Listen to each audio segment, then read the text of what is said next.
I think just another 30 seconds. Thanks. And for those who have joined, we'll just wait just a moment longer to try to include everyone. But welcome to all.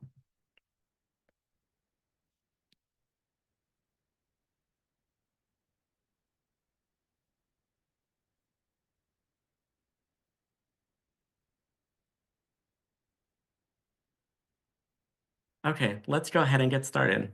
Hello, everyone. Hi again. My name is Nathan Thompson. I am the senior managing editor of the journal, excuse me, of the Journal on Education in Emergencies, or JEiE. Thank you for joining us to celebrate the launch of our latest publication, JEiE Volume 10, Number 1.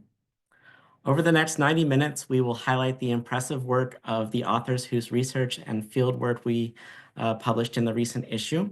We will hear brief presentations on the important contributions these authors make to education in emergencies evidence and the new findings that they advance in these articles. All of the articles we discussed today, and indeed Volume 10 in its entirety, are available free of charge from the JEiE website, as are all past issues of JEiE. I encourage you to follow the links that our managing editor, Samantha Colon, will provide in the webinar chat to download and read these timely articles. And thanks, Sam. I see that you've begun to put the articles in the chat. I'd like to take a moment now to introduce one of JEiE's esteemed editorial board members, Dr. Hedy Lawman, who will share a bit more about JEiE's work and put Volume 10, Number 1 into a broader context. Hedy Lawman is a clinical assistant professor and deputy program director of international education at New York University. Her work and research focus on arts education for building peace, exchange, and well-being. Her work and research focus on arts education. Oh, sorry, I read that already. As a researcher practitioner, she has worked with the Community Arts Network, Carnegie Hall, UNICEF, FCDO, UNHCR, and the World Bank, providing expertise on arts for social change and education and social and emotional learning in humanitarian and development contexts. She is currently a Public Voices Fellow of the Op-Ed Project at New York University. Hedy, over to you. Thank you so much, Nate. And thank you all for being here to launch this important edition. I'm so thrilled to be a part of the event today, standing in for big shoes to fill, Dr. Dana Birdie, the editor-in-chief for the Journal on Education Emergencies. But I'm very pleased to be able to introduce the edition and be a discussant for these works. So I'll tell you a little bit about the journal, and then I'll talk about what's featured in this particular edition. Welcome to this official launch. Many of you are pretty familiar with what the Journal on Education in Emergencies does, but you may not realize that we maintain an entirely open access model of publication. This is really unusual in academic publishing. This is known as Diamond Open Access.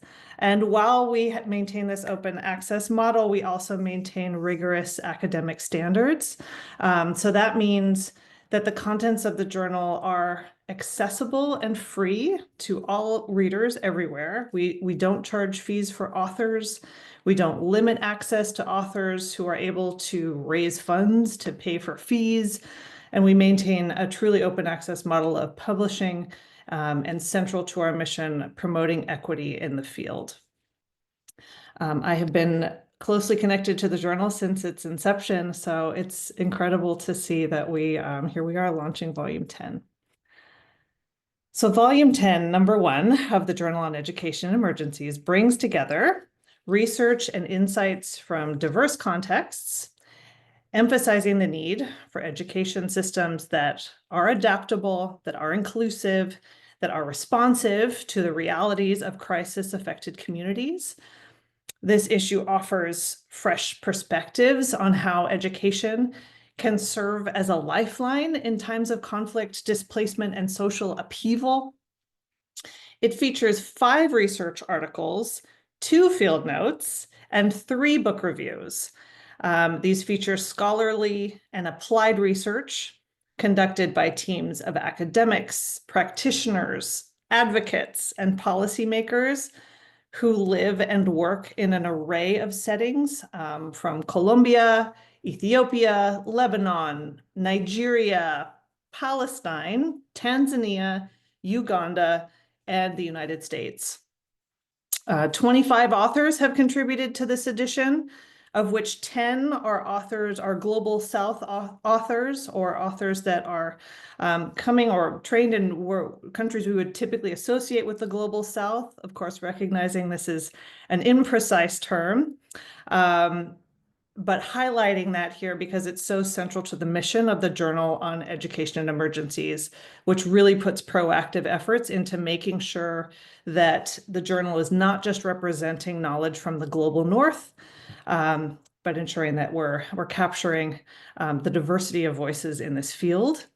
And I also want to highlight that Global South authors were first or lead authors for two of the research articles. The authors of this edition examine issues such as identity and belonging in displacement, the challenges and the promise of play-based learning for refugee children, and strategies to support teacher well-being and professional development. Their work amplifies the voices of marginalized groups, questioning who has power and agency in shaping education in emergencies. This edition, of course, arrives at a moment of growing urgency. Over 103 million children are unable to attend school.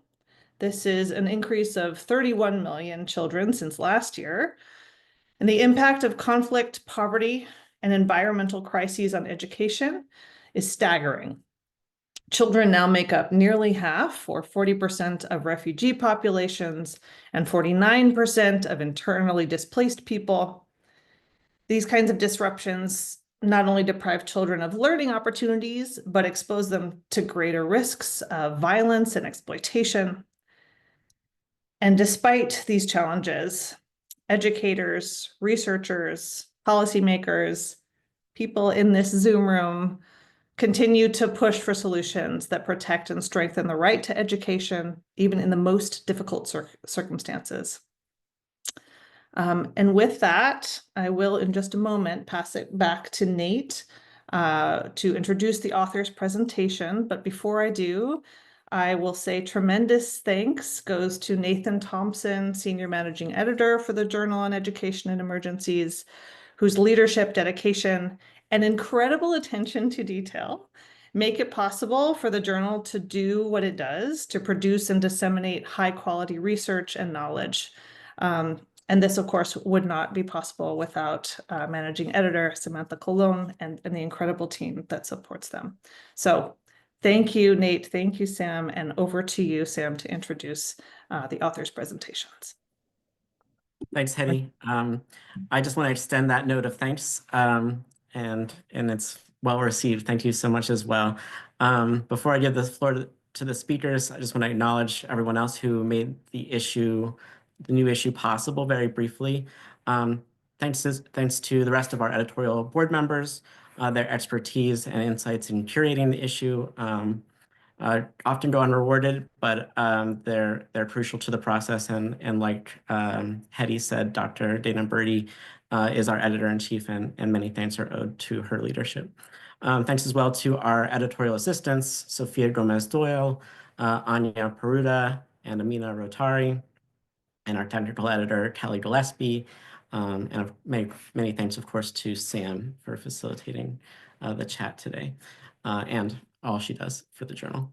JEiE is hosted by New York University's International Education Program in the Department of Applied Statistics, Social Science, and Humanities, and by the Center for Practice and Research at the Intersection of Information, Society, and Methodology, which is known by the acronym PRISM. The Interagency Network for Education in Emergencies, INE, is the official publisher of JEiE, and we are incredibly grateful for their help in so many different respects, including not least for putting on this webinar today. We especially note the tireless support of Sonia Anderson, who leads INE's work on data and evidence as our crucial cheerleader and advocate and facilitator in so many ways. Okay, so now for the moment we've all been waiting for, let's move to our presentations. We're very delighted to bring you 5 speakers today. And given this packed agenda, we've asked each presenter to deliver a 5-minute snapshot presentation about their article that appears in the issue. And I say snapshot because it's really a preview. The full article is available from the INE website. Please go and read the articles to see the full scope and breadth of the research and fieldwork that we're presenting in Volume 10.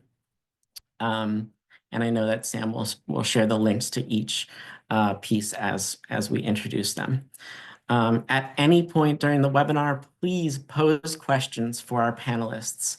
There is a Zoom Q&A feature at the bottom of your screen where you can type a question. Please indicate who your question is for, and we'll get that answered sort of toward the end of the event after all of the presentations. Of course, feel free to ask a question to multiple presenters or to the whole panel, and we'll get your questions answered. That's available at any point during the session, so please do ask questions.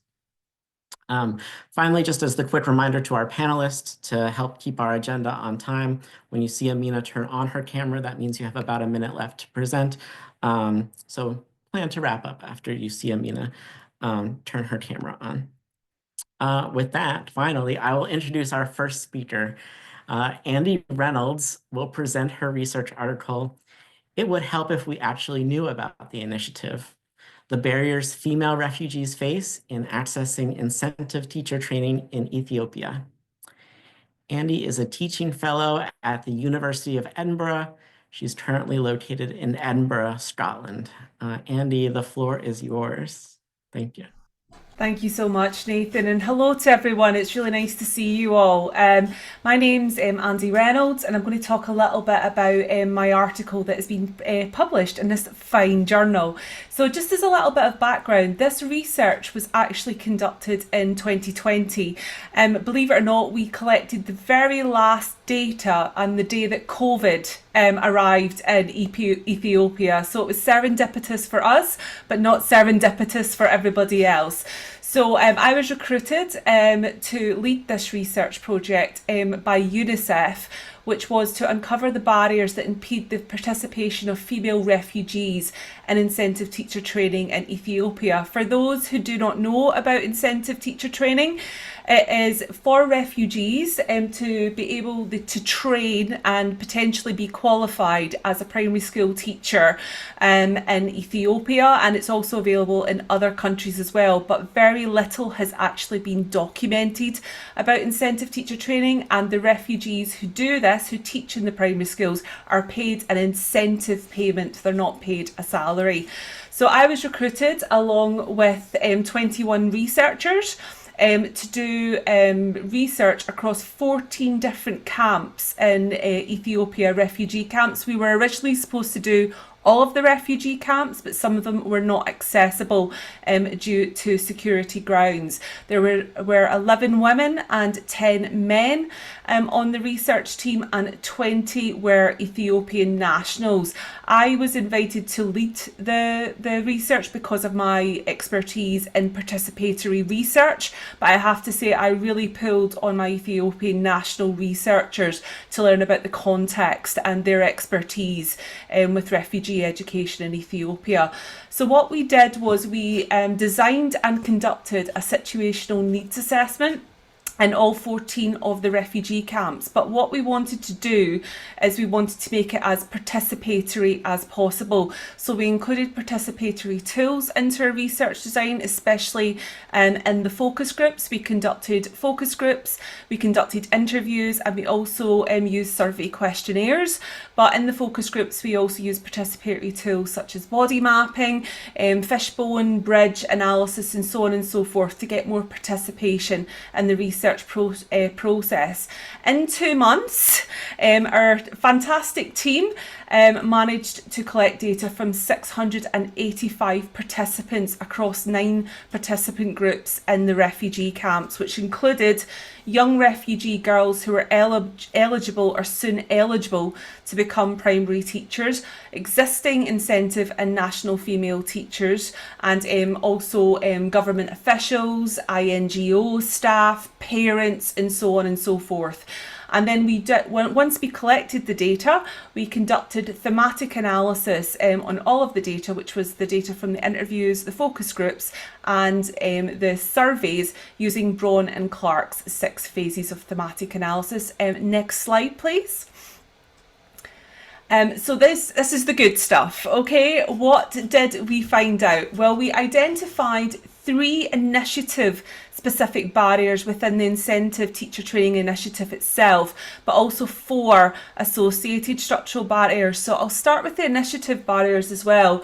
Overall, we found there was a real lack of awareness of the Incentive Teacher Training Initiative, and the people who were less likely to know about the initiative was actually the people that UNICEF were targeting for the initiative, which was the young girls themselves. So they're young girls in Ethiopia, especially in refugee teaching. Men can outnumber women, by 10 to 1. In refugee camps, and in fact we found in some refugee camps there were no female incentive teachers at all. We also found the recruitment strategy across the different regions of Ethiopia varied quite considerably. So for example, in Tigray, the refugee returnee service, they would actually look for most qualified candidates rather than actually post advertisements kind of locally, and that changed in different contexts as well. We also found that while there were scholarships and training offered to do incentive teaching and to train female refugees to be incentive teacher training teachers, unfortunately they weren't always available due to funding shortfalls. The teachers were supposed to go, the trainee teachers were supposed to go to the teacher training colleges in the capital cities of each of the refugee hosting areas. Sometimes the money was not available to do that. So that was one of the key findings that we found out. We recommend that there needs to be a dedicated awareness raising campaign that targets female refugees in all the refugee camps, and it needs the Incentive Teacher Training Initiative needs to be more cohesively and sustainably funded, preferably co-designed by female refugees. There needs to be more research on how training and scholarships are administered in each region, because there were key differences about the availability of training and scholarships within the regions. And free English classes in Ethiopia. English is the language of post-secondary education instruction. So in the teacher training colleges, the refugees needed to understand English. I know loads of questions about that, to be able to do the training. But there also were 4 associated structural barriers. There's a lack of national teachers. In the refugee camps, the incentive payment was extraordinarily poor. Most respondents said that they couldn't live off the incentive payment. There was no career progression. It was a flat rate incentive payment, so it didn't matter if you had the certificate or the diploma, and there wasn't enough suitably qualified refugee girls. The dropout in primary and secondary education of refugee girls is extremely high in Ethiopia. So the recommendations really are to enhance the status of the teaching profession in Ethiopia to attract more national teachers, improve the payment, pathways for career development, and lower the eligibility criteria for female refugees to get more of a pool of available girls. And that is me. Thank you very much, Andy. Um, Up next, Jonathan Kwok will present the research article, Understanding Perspectives and Practices of Learning Through Play in East African refugee and host country schools, which he wrote along with co-authors Abraha Asfa, Sylvia Diaz-Granados, Betty Akulu Izati, Christina Raphael, Anne Smiley, and Peter Sinkusu. Jonathan is a regional research and learning coordinator for PlayMatters at the International Rescue Committee, currently located in New York. Jonathan, please go ahead. Thank you so much. Good evening, good afternoon, good morning, wherever you are in the world. I am pleased to present this research that is on behalf of a broader team, as mentioned. We truly collaborated together between researchers at the IRC, including from the Airball Impact Lab and the PlayMatters regional team, as well as researchers from Makerere University in Uganda, the University of Dar es Salaam in Tanzania, and Addis Ababa University in Ethiopia. This study was a formative research study conducted in 2022 to support the development of the PlayMatters project and approaches in Ethiopia, Tanzania, and Uganda, with the primary research question of understanding what can PlayMatters learn from existing learning through play, or LTP, practices in ECD centers and primary schools in low resource and humanitarian contexts in East Africa. We took a bright spots study, or positive deviance approach, to understand what is already working locally in learning through play in schools. And so for this, we took a positive deviance site selection in terms of selecting 4 case study schools per country, with a total of 12 schools, in which they were schools that were selected because they were already incorporating LTP into their classrooms. A few other selection criteria included not having been exposed to projects, not being a private school, and some other criteria that we list. This was conducted prior to any PlayMatters intervention. And so we really wanted to see, from an assets-based perspective, what was already working in schools, and from the perspectives of diverse stakeholders in those schools, which included children, teachers, school leaders, or head teachers, as well as parents.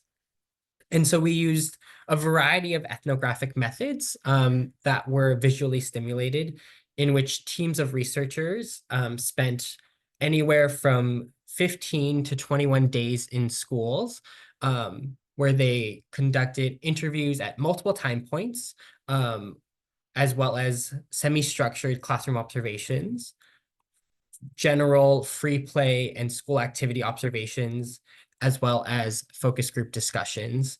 And so initial data that was captured in the early days of data collection, such as photographs or videos of play activities or learning through play activities, were used as stimuli in some of these focus group discussions and interviews. With some primary children, we did do drawing stimulated focus group discussions as well, in which children were prompted to draw and describe and discuss some of their favorite learning through play activities. Next slide. Some key findings from across the data from all 3 countries. The first finding was that it is important to define LTP aligned with active learning methods, because the word play is a barrier. We found that there was very different perspectives on the word play and its association or relevance in classroom or education settings across different education stakeholders or participant groups.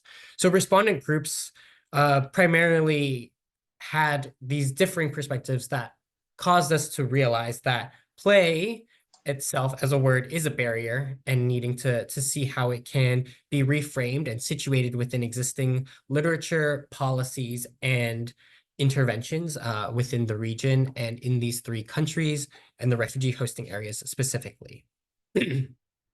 For key finding 2, an East Africa relevant typology emerged that characterizes LTP and LTP adjacent activities in crisis affected contexts.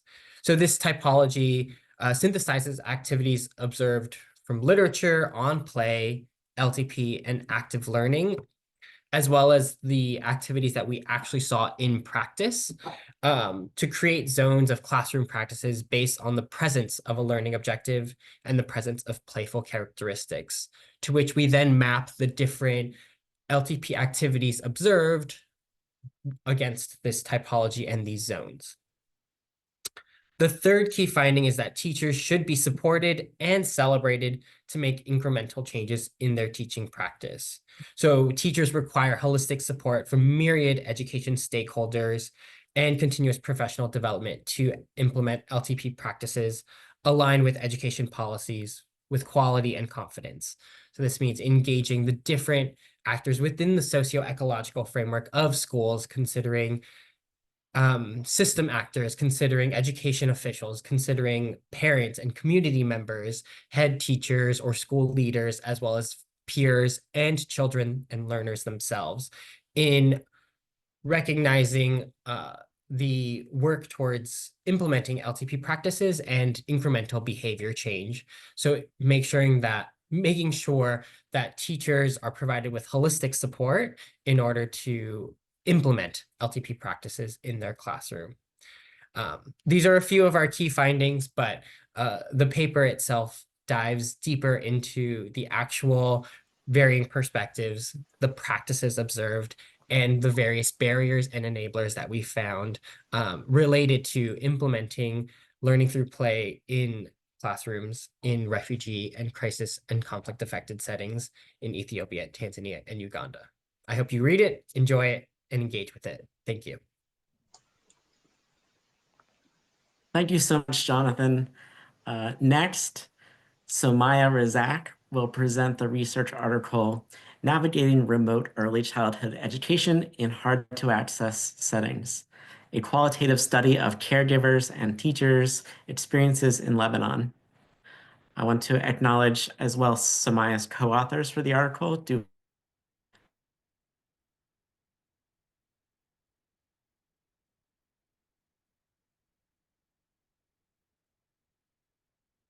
Oh, Nate, I think your audio cut off.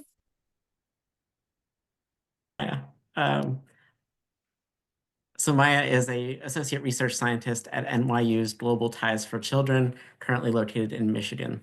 Go ahead, Somaia.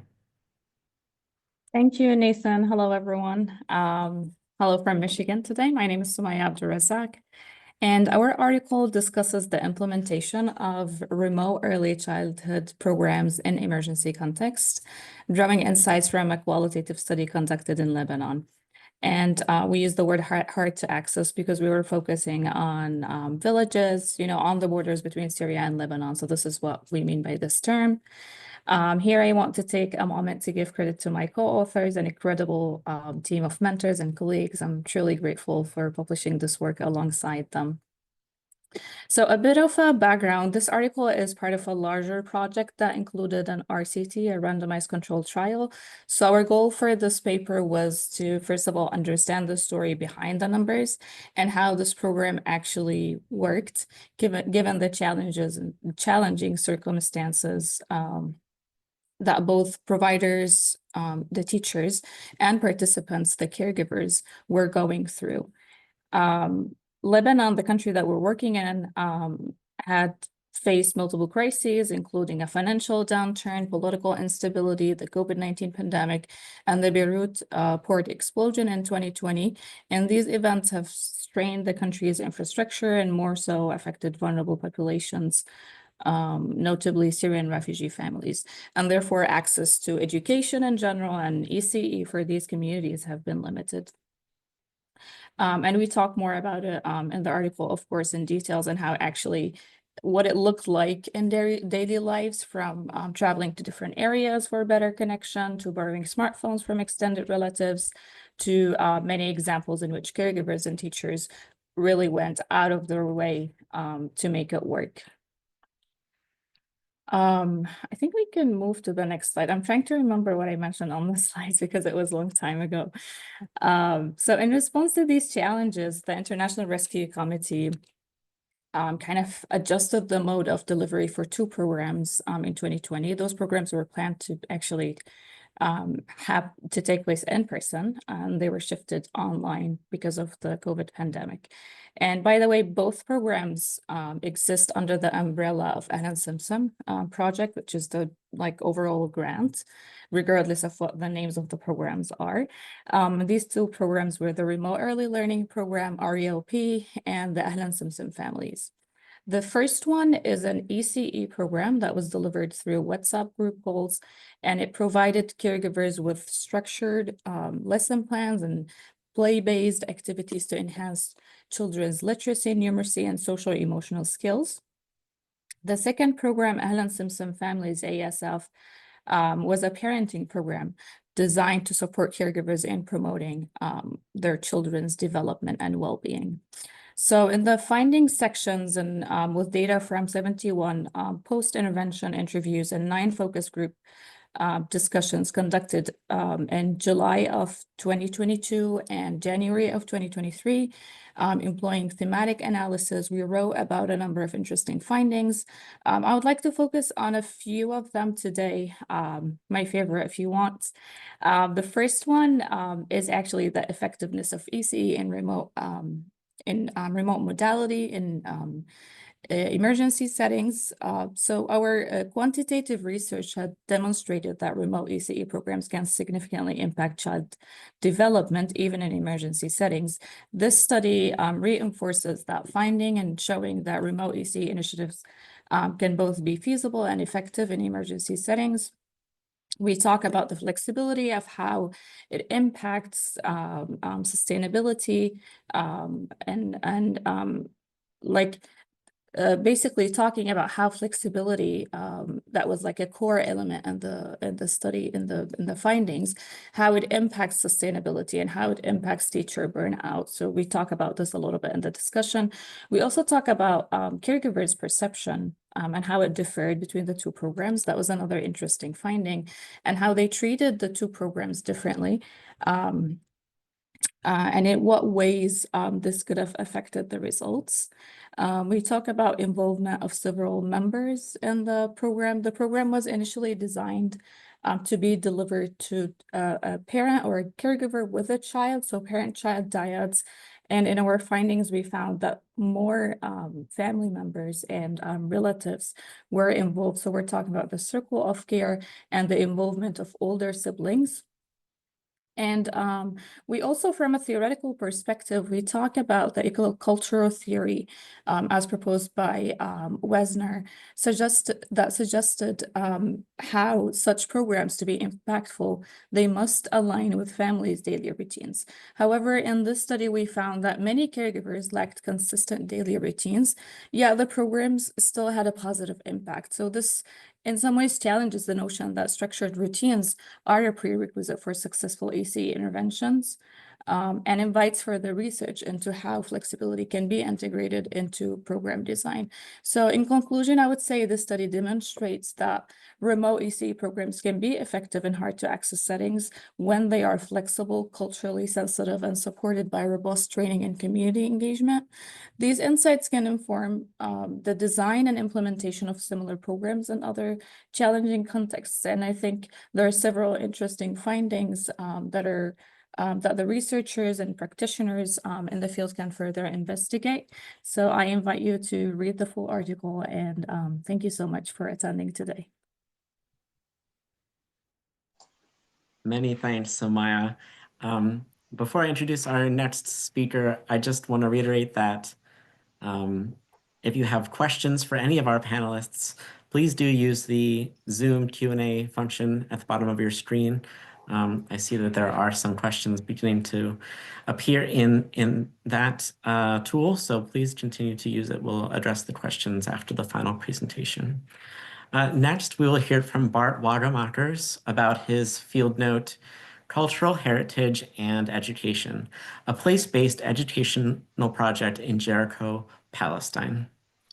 Bart is a teacher trainer at the Institute Archimedes University of Applied Sciences, Utrecht, currently located in the Netherlands. Bart, please go ahead. So good day, everybody, and thank you for inviting me to present the field note today. The Cultural Heritage and Education Jericho project is a place-based education program for children aged 11 to 14 years in Jericho and has a purpose to support the children's understanding of the commitment to place, to the cultural heritage, and subsequently to their identity. In collaboration with Palestinian experts on education and cultural heritage, 32 students from the Netherlands designed this project. Before we started to design the project, meetings were set up with school children in Jericho. The key questions considered in these meetings were what and how the children wanted to learn about the lived environment. We processed the subject-related and pedagogical requests put forward by the school children about nature, climate change, heritage sites, activating assignments, and ICT tools. The project consists of 3 phases. Phase 1 includes 2 short animated videos that aim to stimulate the children and explain the project to them at the same time. The second phase, the core of the project, is designed with a framework that includes 5 modules. Each module deals with a particular aspect of the Jericho oasis. So geography, archaeology, history, cultural heritage, and a field trip to a cultural heritage site. Phase 3 of the project is the final assignment, which combines the school children's acquired knowledge, skills, and competencies. As part of this assignment, students prepare a theater production and/or exhibit about their Jericho. This final product gives them the opportunity to present their views on and how they belong to their place in the present, past, and future. Since teachers and school children in conflict-sensitive areas are frequently prevented from teaching or attending school in a normal way, we created an online platform that offers the complete project. By offering an online platform along with a hard copy version of the program, the project hopes to guarantee access to schooling even when schools are closed or difficult to access. Next slide, please. In December 2021, the project team, in cooperation with UNRWA Education Department of the West Bank and the Palestinian Ministry of Tourism and Antiquities, organized a pilot at the school at Ain al-Sultan refugee camp in Jericho. For the purpose of the pilot, 2 experienced Palestinian teachers at the school who volunteered to run the project. They formed a mixed group of 30 students who were in grades 7 to 9. Although the pilot cannot be considered an impact evaluation, it does offer valuable insights into the potential of the project. Based on the reflection of the participating school children, teachers, and UNRWA staff members, we suggest that the project has made a positive contribution to these children's awareness of their living environment, the significance of cultural heritage, and their sense of place. By studying and experiencing their living environment from various perspectives, the children acquired a more comprehensive view of their place and its unique features, including cultural heritage, and became more aware of the commitment to it and responsibility for it. The children stated that they appreciate living in Jericho more than they did before participating in the project. Although the pilot demonstrates the potential of the project, attention must be paid to the challenges encountered in the pilot. The main bottlenecks in the pilot were caused by a discrepancy between the pedagogical assumption the project team made and the current educational and technological circumstances in Palestine. One example, the teachers had mainly been trained to practice teacher-centered education and were prone to focus on cognitive skills, instead of the requested student-centered and competency-based education. Furthermore, 2 important general remarks. One should take into account some serious points of intention when implementing this kind of education in conflict setting. While place-based education considers the community an extension of the classroom and stimulates teachers and students to explore their surroundings, The circumstances in conflict-affected areas can be too hazardous for inhabitants to move about freely and without risks. Second, the implementation of this type of pedagogy requires a lot of time, effort, and resources. And to finish the proposed adjustments, the project asks a lot of the teachers' time and energy. They had to discuss most of the content with the entire class, instead of guiding the individual student learning teams to process the subject matter and proceed with the reading and the ICT assignments independently. This finding led to the insight that in the future, the program's expectation in terms of the intended student-centered pedagogy and the students' ICT skills must be tailored more accurately to the actual situation prior to the start of the inception phase. Thank you. Wonderful. Thank you so much, Bart. I'd like to now introduce April Kutsi, who will present the field note, Coaching, Observing, Reflecting, Engaging, an intervention for the development of teacher well-being, which she co-authored with Felicity L. Brown, Vania Alves, J. Lawrence Aber, Juliana Cordoba, and Mark J.D. Jordans. April is a researcher at War Child Alliance. She is located in the UK. Go ahead, April. Thank you. Thank you very much, Nathan. Hello, everybody. It's nice to be presenting to you all. I want to thank my co-authors because they were also very helpful in moving forward. And I also want to thank all the team at JEiE who were very patient with someone who's the first time they've published anything. So thank you very much. You made it a very painless experience.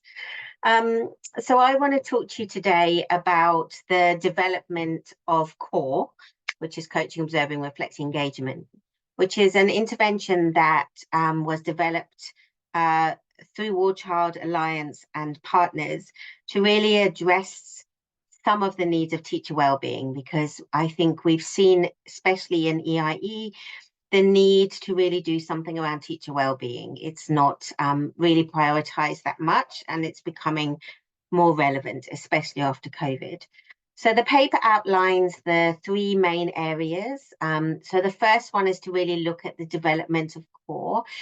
And we try to base this on current literature. There's not much around teacher well-being, and especially around contexts of crisis and conflict, but we took what we could. We then did some formative workshops with 20 teachers in Choco in Colombia, where we really just talked to them about what they felt their challenges were in teaching, what they felt their challenges were emotionally around teaching and out of teaching, and really kind of put all that information together to develop a theory of change, which we did with a number of over 3 different workshops with education advisors outside of War Child Alliance, but also from 5 different countries within the Alliance. From that, a team of education specialists and mental health psychosocial support specialists came together and developed the methodology, which was pilot tested in Colombia, in Choco again. The pilot testing was really just to look at acceptance, relevance, and feasibility. We worked with 18 teachers in 3 schools, and we only did a small snapshot of the whole intervention, and I'll come to that when I talk about it more. CORE is implemented through coaches, non-specialist coaches, and so we wanted to really test the training of those coaches, because through CORE, we really see that we need to invest in at least 3 weeks of training for the coaches so that they are able to implement a coaching program rather than a supervisor or training program. So we wanted to test whether that was feasible. We also wanted to test whether that translated from the training into the actual implementation of CORE in the schools. Following that, we collected focus group discussion data from the teachers and the coaches, from head teachers, and we put all that information together and had a 3-day workshop where we brought, again, specialists from technical education specialists and mental health psychosocial support specialists from outside of War Child Alliance, but also within War Child Alliance, to really look at the first the first adaptation of core, and how do we adapt it to be to address some of the challenges that the teachers had raised. So some key challenges was time. It was quite heavy how it was, so we needed to make sure that we kind of changed it a bit and looked at it being more relevant to what the teachers needed. The other challenges was finding space. It's a very, as you read through it, it's a very mindful stress reduction intervention. So finding space for the teachers to do that. And also the training for the coaches was quite a lot. So looking at how can we reduce that or make it easier for the coaches. Can we go to the next slide, please? So we ended up with core as it's seen now. And this was based on, for the coaches would run 5 well-being workshop sessions that were 2 hours each. So these were group sessions with the teachers, looking at stress reduction, managing difficult thoughts and feelings, self-care strategies, and also then looking at what values do they have as a teacher. So what kind of teacher do they want to be? We then moved after that into something called a core support cycle, which was 6 modules, 1 every 2 weeks, which was really focused on how do we bring some of those strategies that have been developed in the wellbeing workshops into the schools while the teachers are teaching. Alongside that, we were also building the social emotional competencies of teachers, because I think if you look at the framework around teacher wellbeing, social emotional competencies are key in order to create an enabling environment that is safe for children, but also allows the teachers to really think about their self-management, self-care, relationship buildings, etc. So in the paper, it outlines this cycle that is iterative, that would be repeated over 6 modules every 2 weeks. At the end of the paper, we really sort of discussed, because this is just the first step on our research journey with core. So we found that it was relevant and acceptable and mainly feasible, but like I said, with some changes. The role of the coaches was positive. It was important that we only focused on the teachers in terms of their well-being. They found that really great. Going forward, we need to have more voices of the head teachers in it and the school management and also the teachers. That was one of the limitations. We have completed a feasibility study in Uganda. Spoiler alert, the paper will be coming out soon, hopefully, and then we will be doing an effectiveness study, and then we will then move on to other rolling out core, hopefully, in other places. So yeah, contact me if you need any more information, but there you go. Thank you. Amazing. Thank you so much, April. Soon we'll transition to the question and answer portion of our event. But before we do that, I want to make 2 recommendations. First, I love seeing the cross-pollination and the networking that's happening in the chat. People sharing resources with one another that they have identified maybe useful to their context based on the research and fieldwork presented here. I love to see that. That's really wonderful. Second is, if you have questions for the panelists, particular panelists or everyone, please drop them in the Zoom Q&A box. You can see that at the bottom of your screen. Before we turn to those Q&As, I want to just highlight 2 other articles that appeared in JEiE Volume 10, number 1, but whose authors were unable to attend and present today. First, our contribution from Jill Koyama, the research article, "America Will Educate Me Now. What do Iraqi refugees with special immigrant visas deserve, and who decides?" In it, she unpacks the resettlement and college joining experiences of 13 special immigrant visa holders who worked with the Allied forces during the US-Iraq War as they navigate notions of belonging and deservingness and their experiences resettling in the US. It truly is an excellent article. Please do go and read it. The link should appear in the chat shortly. Second, also a significant and impressive contribution, I want to highlight the work of Marlana Salmon-Letellier and S. Garnett Russell in their research article titled "Schools as Sites of Social Reproduction, Student Interactions in Diverse Secondary Schools in Nigeria." It explores the intersecting influence of ethnic, religious, and linguistic identities in friend group formation and students' interactions in diverse secondary boarding schools in Nigeria. So in addition to linking to both of those articles, Sam will also provide a link in the chat to a pre-recorded presentation from Dr. Salmon-Letellier about her research, which you can watch at your leisure. Please do check it out. So with that, I think we can start our Q&A portion. And like I said to the panelists before I came on, I think that this should be a discussion. So panelists, again, please feel free to ask questions of each other. We have a few questions that have come through, which I can help share. And maybe if you'd be willing to say more about the answers you've already provided. I know that some of those questions have been responded to already with written responses, but I wonder if we can hear again the response and maybe extend to the other speakers. So first I want to go to the question we received from Susan Durston. Do any of the panelists base their play-based or early childhood education programming on notions of agency in children? What's your experience with agency? I know that Jonathan and Somaia both provided an answer to the question. Jonathan, do you want to start and just let us know how did agency factor in with the learning through play model?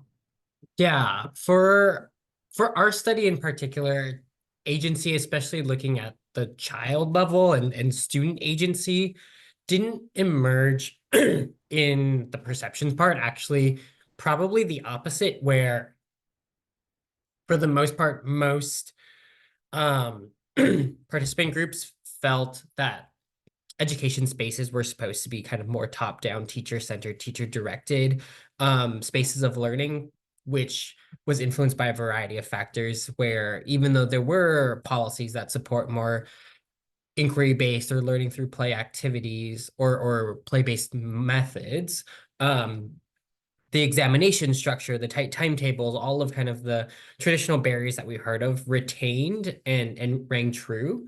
And then in sort of the typology in terms of how we were categorizing actual LTP activities that we observed, agency was integrated into some of kind of those criteria of like the playful characteristics. But there was still some element of teacher facilitation or adult facilitation in terms of curating or setting up spaces for more child exploration or agency. So not complete free play. Though free play is in the typology, we didn't really focus on that in terms of what we were looking at. Where there is kind of a spectrum of agency that we observed, but it wasn't critical to our conceptualization. Great, thank you, John. And Somaia, I know that you had answered this already in written form. I wonder if you could share a bit more about your thoughts on student agency, child Yeah, agency. sure. I'm trying to remember. This has been some time ago. So I think I don't recall agency being a core component in our work, but at the same time, I don't want to give a definite answer on my end. This content was developed in a partnership between the Sesame Workshop and an International Rescue Committee, building on the IRC's experience in this specific region and with working with refugees and children in emergency contexts. So definitely reach out to my co-authors and colleagues from these organizations to get a deeper answer to this question. Thank you for providing your contact details. Excellent. Yes, and I think that we will. I think that particularly we're folks have asked questions, we can sort of try to make connections and share contact information if folks are willing. That might be easiest to some of these questions that we need to table for now and come back to after a chance to speak with the co-authors maybe. I'm seeing a new question from Amy Parker. This is for April. She commented that your presentation was super interesting. I agree. Two questions for April. First, in terms of working with non-specialized coaches, would you recommend taking a CPD approach there as well? And two, we're grappling, I'm not sure of Amy's organization, we're grappling whether to tackle TWB explicitly versus look at how much can be woven into teaching conditions. So having a more integrated framework. Would be interested in hearing your thoughts on how core, which seems to make more of an additionality approach, if that makes sense. Yeah, thanks, Amy. So the first one, in terms of working with non-specialist coaches, yes, I think we have to be pragmatic, and that is why through core, we start with this 3-week period where we really look at how do you work on well-being, what does well-being mean, what is the content of the well-being workshop sessions, but also how are you dealing with teachers who may have emotions, those kind of things, because most of the coaches that we've worked with will have an education background rather than a mental health background. And then we do a lot of work, as I said, on what does it mean to be a coach? How are you approaching with coach, not being judgmental, allowing the teachers to look at their own well-being, don't want to say the word journey, but to do that. And then as we go through each module, at the end of each module, we then have an ongoing training day where we look at not only the content of the next module, but we reflect on what's been working, not working, kind of a group supervision session, so that the coaches get continual support from the education coordinator. And in our work, we have that education coordinator only responsible for core and the coaches, so is always there to sort of support them as they're moving forward. In terms of tackling it versus woven into teaching conditions, we're also working with this at this moment. And I think one of the things is, first of all, we really want to give the teachers the opportunity to learn ways of managing difficult thoughts and feelings, to learn ways of looking at self-care and stress reduction, and not to necessarily have that from a couple of teachers that would support them. So really to go through that whole process as an add-on, to really respect the fact that this is about teachers for teachers, and they don't have to worry about anyone else or the children, just themselves. But yes, we've now then started to think about how do we then move on from that? Because obviously the coaches are not based in the school the whole time. So are we starting to work with school counsellors to sort of work with them? Are we looking at communities of practice? And we're just putting in some funding applications to really kind of maybe look at that. And we've done some adaptation of core, either it's an adaptation or core's influenced work in Ukraine, where obviously we are not able to ask the teachers as much time as we might have before. And within that, we have done the whole well-being sessions and then built on a community of practice where the coaches have started with that and then moved away from the schools really doing it. And I meant to say we also have a whole school approach. So we're really starting to change the culture around wellbeing in schools. So it normalizes it, so teachers don't feel that it's a stigmatization if they talk about all these kind of things. But yeah, Amy, if you want to reach out and have a chat anytime, you know, I'm quite boring, I'm a bit of a nerd, and I'm happy to chat about this whenever.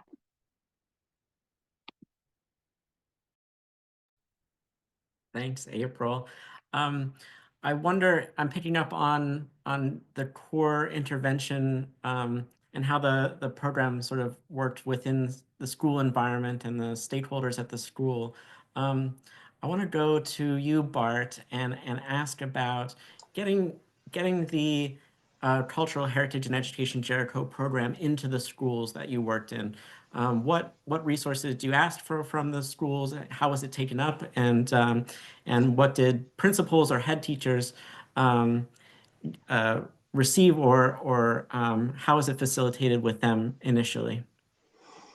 We didn't ask for resources. We just want cooperation. So We want to have information from the students, the children, and also from the school managers, what they were expecting from us, what kind of education, and there it went wrong. There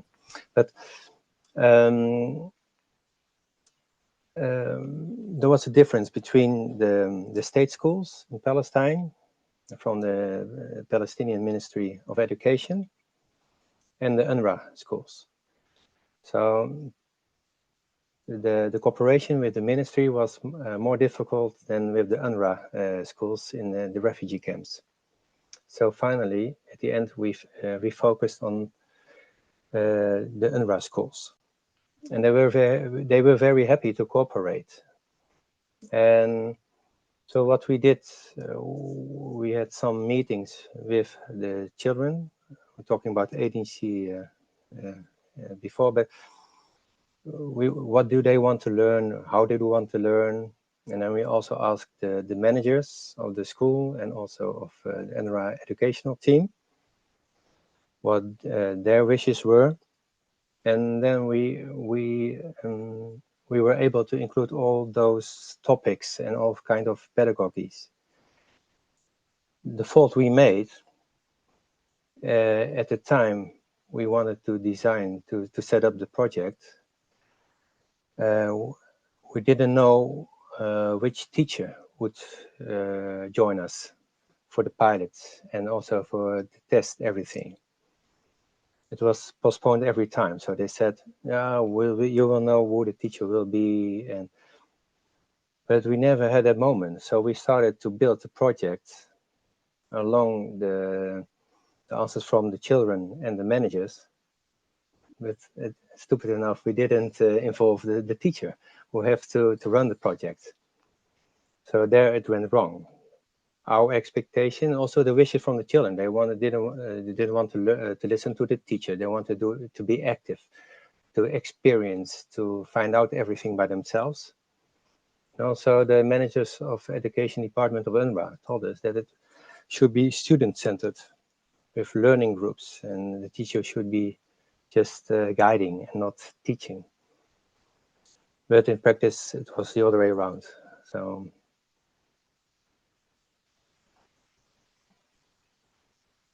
Thanks, Bart. That's really interesting insight. I mean, I suppose that's part of the process of piloting programs is sussing out the strengths and what could have been done differently.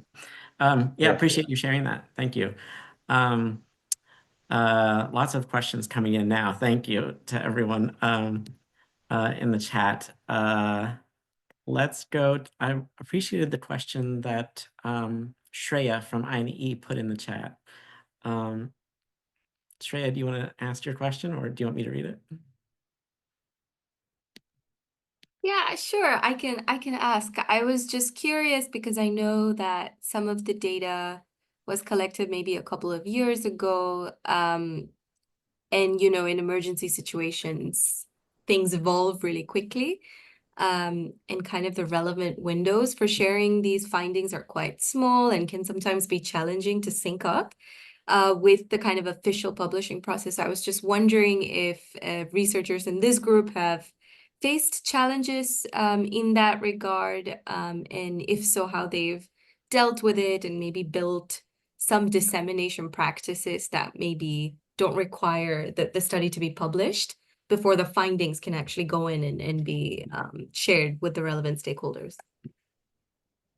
Thank you.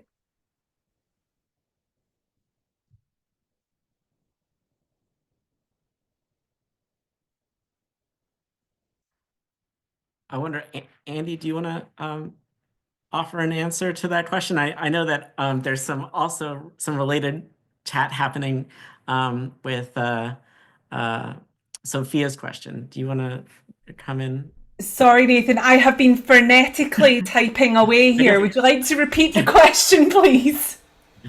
Yeah, I suppose if you had any experiences with the uptake of your findings or your recommendations, like where the published research article in JEiE is one outlet, but did you have like an occasion to share the data or your findings to inform differences in policy after your needs assessment?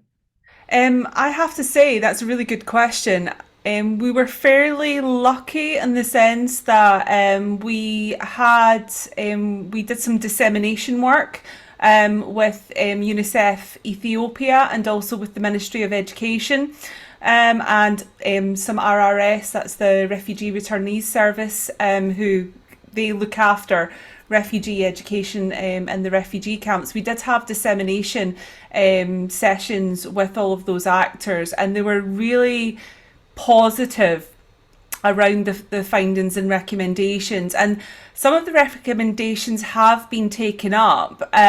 For example, we suggested that there should be a scale for the incentive payment for refugee teachers, but one of the things that's actually going on, and that's part of the response that I've just been writing to Sophia, is that refugee education in Ethiopia right now, because this research was done in 2020, and there's been a lot of changes in refugee education since 2020 and post-COVID.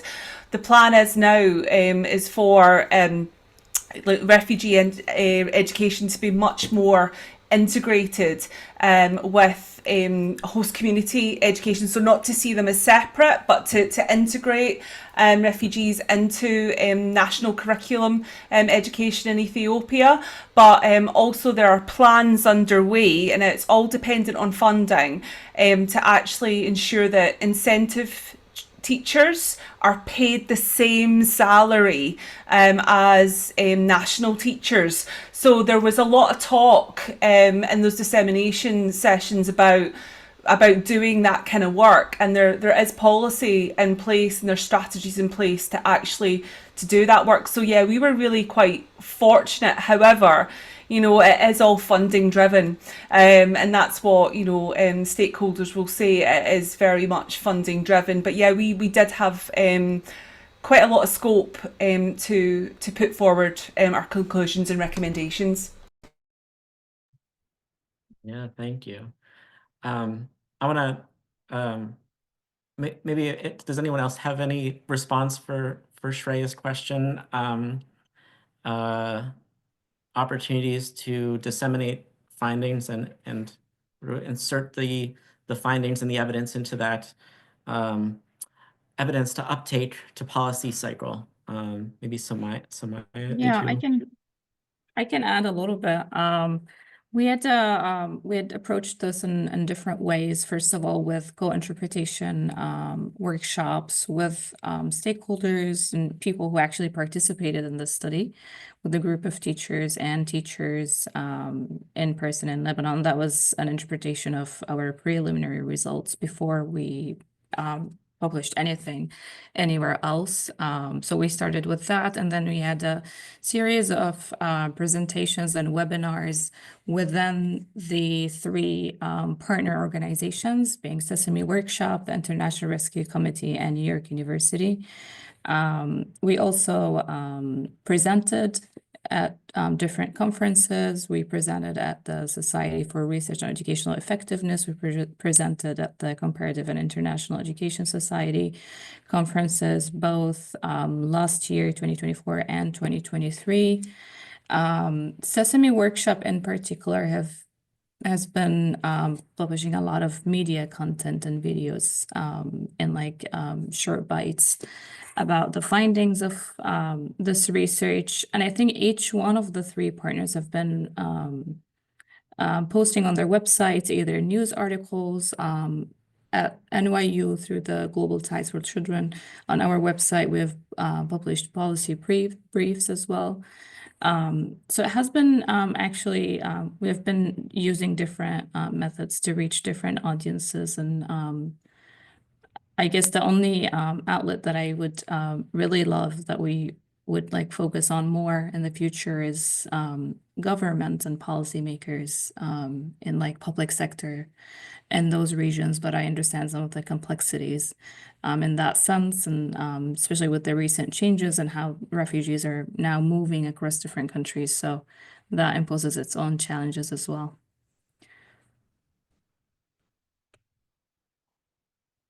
Great. Thank you, Somaia.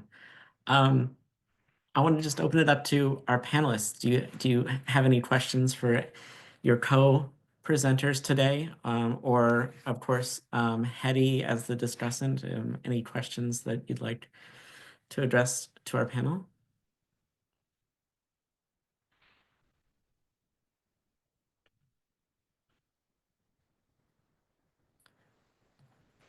Okay. Any other questions in the chat or the Q&A box? I think we probably have time for one or two more. Any pressing questions?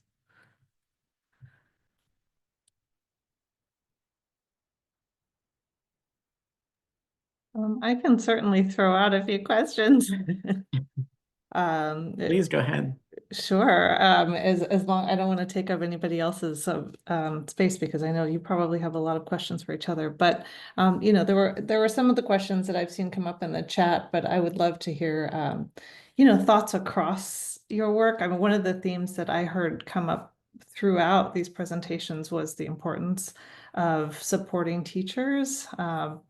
Before they even become teachers, you know, the pre-service, making sure that English is accessible, right? And when I'm thinking about Andy's presentation, and then the in-service training, the kind of training that leads to teachers, you know, having the support to incorporate play into the classroom, and then the kind of support that's needed for their own well-being so that they can deliver content. You know, and of course, the connection between you know, teachers being able to support caregivers, you know, in remote contexts. So, I mean, I just heard it reflected throughout and including, you know, and thinking about Bart's presentation, the connection between pedagogy, right, and the assumptions of a program and, you know, ways to make these things come together. So this is one of the themes that I heard so loudly across. And so I would love to hear, you know, maybe thoughts or reflections on what the sector needs in terms of, you know, actually taking this up. We hear it over and over again, how much we need to support teachers. But, you know, what are some of the key mechanisms for us to, you know, take this knowledge and actually, you know, make some real progress in addition to the incredible insights you've shared? April, please.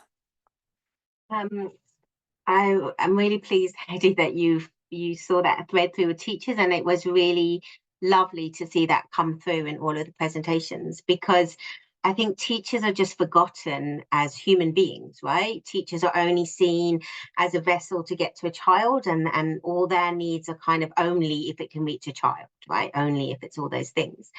And I think that I know I hear it all the time when we talk about core, when we do funding, but where are the children? But where are the children, right? And you're like, well, actually, if we don't have strong foundations, we cannot build any houses on that. So I think we need to be, we've started to, but I think there needs to be more advocacy of the needs of teachers the whole way through, that just focuses on their needs and not just their needs to be able to deliver something to somebody else. And we need to be advocating that to donors, that is an outcome in itself, right? That should happen. And I think also all the things around teachers also need to be advocated more. So all the terms and conditions, as we've talked about, the funding for different levels of teachers and what their salary is, the pre-service training or in-service support for teachers, that often we see, oh, take teachers out of school. Sorry, I'm ranting now. You shouldn't have got me on this, but take teachers out of school and do a training, and then either cascade or they come back into an environment. So I think we really need to look at investing and really advocating for donors and programs to really invest in teachers fully. And then once they have that solid foundation, then you can look at other things, I think, like learning through play or different pedagogies that the teachers will be able to take up much more. So yeah. Sorry, I ranted a bit. I do apologize. I'm quite happy to jump in there, and thanks for that fantastic response, April. Like, I'm just following you. But one of the things that has come out, and I've been involved in another couple of pieces of research since I've been involved in the Ethiopia project with regards to primary teaching. And one of the things that keeps coming out is around, especially for refugee students, is around psychosocial support, you know, the need to provide psychosocial support for refugee students. And there are some fantastic projects that are being funded and that have been implemented that are doing that, but it is often at the expense of the teachers themselves. You know, there's this kind of perception, you know, around teachers as being like, you know, these kind of giving, like always giving, you know, kind of professionals, you know, that have the capacity to do that. But I think, you know, especially within, not just in refugee settings, because we've come out of a pandemic where there's a collective trauma, let's be honest. I mean, and what happened to us all through the pandemic. But I think there really is a need to talk about the safety and well-being of professionals such as teachers, and around, you know, more like, and it's one of the things that I've been looking at around kind of like restorative kind of, you know, kind of support, counselling, mentoring and things like that. You know, counsellors, for example, you know, they go to supervision sessions, you know, because they need to be able to do that so that they can be able to, you know, do their job effectively. And what I have seen happen is that, which is good practice, is teachers themselves setting up these kind of group and kind of collective kind of spaces where they can all talk about, you know, the pressures, the hardships and so on and so forth that they're experiencing, and they have a space to be able to do that. But unfortunately, that also adds on to their already very full workload, you know, in being teachers. But I do think, you know, that something around teachers need, educators need also psychosocial support and delivering, you know, education. So that's something that I'd like to see more of. I've been writing a report about improving psychosocial support for refugees in higher education, and I'm just thinking, you know, it needs to be all round, you know, and that psychosocial support model, it needs to be embedded. It's that move towards much more kind of trauma-informed pedagogies, do you know what I mean? And bringing that element of care, you know, back into education, rather than seeing it as much more instrumental. Anyway, I'll shut up now.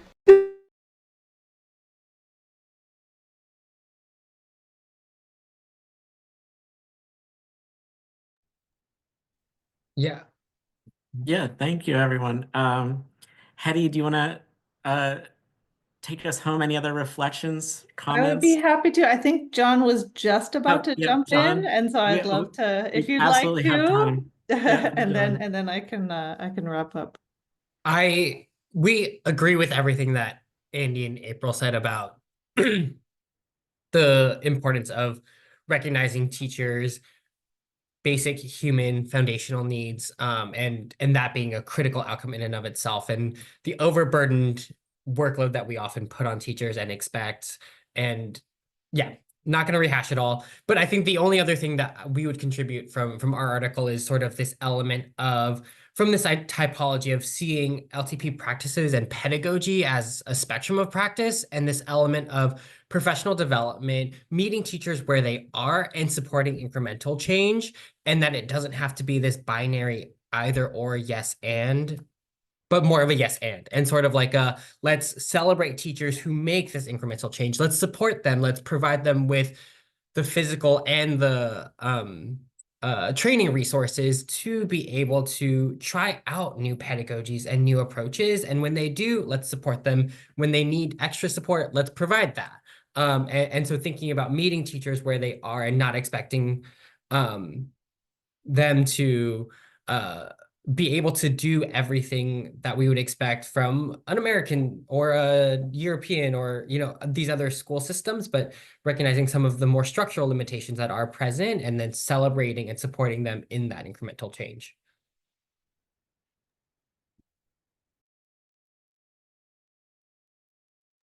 I can also add a little bit if we still have time, from our experience. And here I just wanted to clarify that in our experience, because it was a remote program delivered through the parent to the child. So when we talk about teacher, we have the teacher who was actually training the parent, and we have the parent teacher. So when we talk about parents who are teaching young children, I think we found impressive findings in terms of engagement and commitment, even among caregivers who were less literate or even illiterate. But I have to say that it took a lot of perseverance from their trainers or the teachers in this case, until caregivers actually started seeing the results and believing in the so-called learning through play or play-based learning. And if we want to talk about the teachers, and I think in our case, we weren't working with the refugees in terms of the teachers because like due to legal restrictions, we were forced to work with like Lebanese teachers, not Syrian teachers. So the teachers weren't refugees per se. But some of the elements that they highlighted in the data was pre-service training, mentorship, and having small groups for technical support.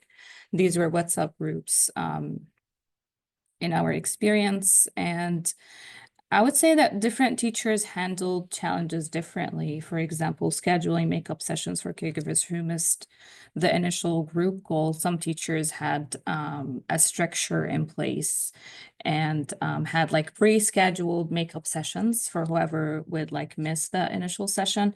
Other teachers were actually scheduling calls for every single participant who missed the initial call, which obviously required way more in terms of the time and commitment. And I think teacher burnout raises questions about program feasibility. And so it's very important to collect data and be dynamic in taking timely action to support teachers' well-being. And the last point I want to say here that teachers were really interested in having in-person training and mentorship, even when the program is being delivered remotely. So that was something that they commented on, that they would like to meet with their supervisors and their colleagues in person, even if the program was a remote program.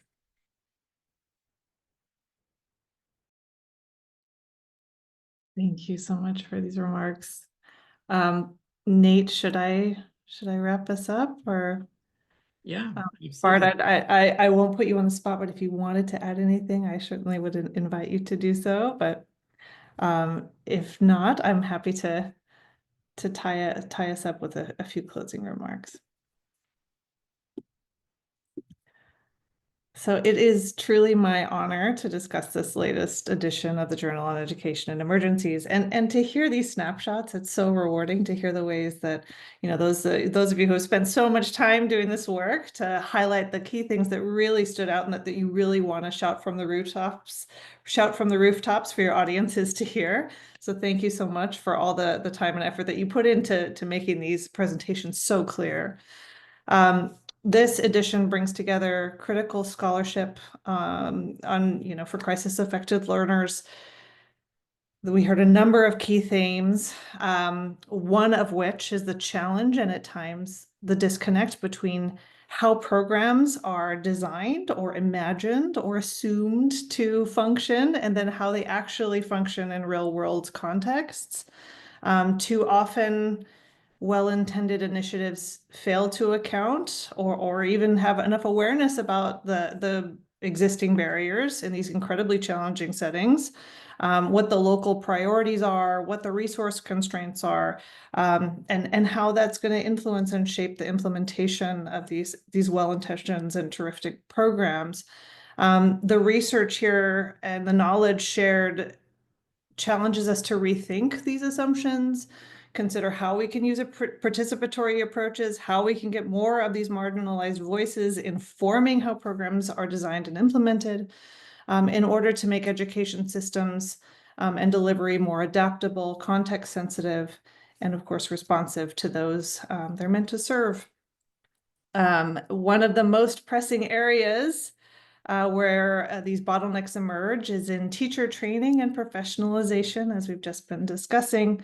And of course, this includes support for those who are going to become teachers, pre-service support for the teachers before they become teachers, those that are in the classroom implementing, making sure that there's programming, in-service programming, professional development opportunities, and supporting those teachers who are delivering content to not just children, but to caregivers, to parents, to relevant stakeholders. Strong education. We need the foundation, as April said so clearly. We depend on these well-supported educators, and we demand so much from them. And so we need to prepare them to have the resources that they need to continue to do the important work that they're doing. Another key insight is the importance of bridging gaps between program aspirations and local realities. We also heard the theme of the importance of learning through play and experiential learning and place-based learning, illustrating how play-based and hands-on approaches and culturally, locally informed approaches can be designed, adapted, and even scaled in refugee and host communities. The studies, the field notes that we have in this edition don't just identify challenges, they propose ways forward. We see pathways to strengthening education systems through investments in teacher and caregiver capacity, the development of culturally relevant and conflict-sensitive approaches, design and curricula, and the scaling and investment in low-tech community-driven solutions that can work across resource-constrained environments. Ultimately, this issue demonstrates that solutions for education emergencies have to be flexible, deeply embedded in local realities. We need to advocate, I will emphasize this point, deliberate investment in teacher training and meeting teacher needs, thinking of this as an outcome in and of itself, and whether it's reimagining teacher training or strengthening play-based and experiential learning and the way we talk about play, or fostering a sense of cultural belonging through connections to place. The articles in this issue remind us that education is more than access to schooling. It's about ensuring that learning environments are meaningful, that they're sustainable, and that they're just. And I really look forward to seeing the ways that these pieces contribute to research and policy and practice across the sector, and supporting the provision of quality education to those children that are the hardest to reach in the most challenging contexts. Thank you for your contributions. And thank you all for being a part of this webinar. It's my pleasure to be here today. Thanks, Hetty. Thank you so much for bringing all those ideas together, and really appreciate those comments. I just want to part with a couple of brief reminders and thank yous again. Please visit the INEE, the journal webpage on the INEE website. That's at inee.org/journal. You can find all of our past volumes there, all articles linked completely free of charge. Again, as part of our Diamond open access model, not only do we never charge at the point of accessing JEiE articles, we never charge authors a submission fee or an article processing charge once their article is accepted. This is an extremely rare model for academic publishing. It allows us to bring in submissions from folks not working at academic institutions that can pay for those library subscriptions or support their scholars with the article processing charges that get levied after an article is accepted. So everything is available on the INEE website for free. Join us on X, formerly Twitter, or on Blue Sky. Our handle is the same for both those sites, @JournalOnEIE. The journal has an open rolling call for submissions. Information about our requirements for submission are available on the website, and our portal is always open. We punctuate it periodically with a call for papers to garner the maximum amount of submissions, so please do look for our upcoming call for submissions. This is not only the panelists on the call, but folks in the audience as well. Please consider sharing your work with the journal. Also, thank you to the panelists and the staff, and thanks for everyone who attended today. Really appreciate the opportunity to get your good work out into the world in this format and in the journal format. If there were connections that folks wanted to make, attendees to panelists, or vice versa, and you haven't gotten the contact information you want, please feel free to email the journal, journal@inae.org, and we'll try to facilitate making those connections with you. That's all from my side. Thank you everyone for attending today's webinar. Have a good rest of your day, and goodbye. Thank you, Thank everyone. you. Bye. Thank you. Bye. Bye.